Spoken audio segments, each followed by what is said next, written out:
నా కొడుకు బస్సు ఉన్నది. వాడు బీటెక్ చదువుకుంటాడు, ఎంఎస్ చేసినాడు, లండన్లో లా చేసినాడు.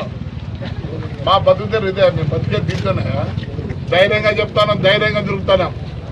నువ్వు సూట్ కేసు కంపెనీలు పెట్టి నా కొడక్క రే జగత్గా నువ్వు సూట్ కేసు కంపెనీలు పెట్టి వచ్చినావు. నీ అమ్మ నా కొడక, నీకు సైకిల్ కూడా లేదురండి. ఆ అమ్మ నీ బతుకు నాకు తెలియదా? రారా నీ అమ్మ మొగడైతే రా, తెలుసుకుందాంరా. ఏదో ఫాల్ట్ అన్నాడు, నీ దగ్గరికి వస్తా, నువ్వే పెట్టు, మనం ఏమేమి కేసులు పెడతావు. బతుకులేదు నా కొడక. నువ్వు మీ నాయన చచ్చిపోతే నువ్వు పోస్ట్ మార్టం అంటావు. పోస్ట్ మార్టం ఎప్పుడో వచ్చేది? ఫారెన్సిక్ రిపోర్ట్ వచ్చినాక వస్తుంది. మీ అమ్మ నా కొడక, మీ నాయుడు లాస్ట్కు లే బాడీ కూడా మీ నాయన తీలే, కొలగూరు గంపలో కప్పి మూడి కట్టించినారా నా కొడక. నువ్వు అదే ఆలోచించినావా? ఏమనుకుంటున్నావు? రాయదుర్గులు యాక్సిడెంట్ అయితే నువ్వే రాస్తావు, మరి దాన్ని చేయించినావు. దీనికి యాక్సిడెంట్ జరిగితే కాంపెన్సేషన్ ₹1 రాదు.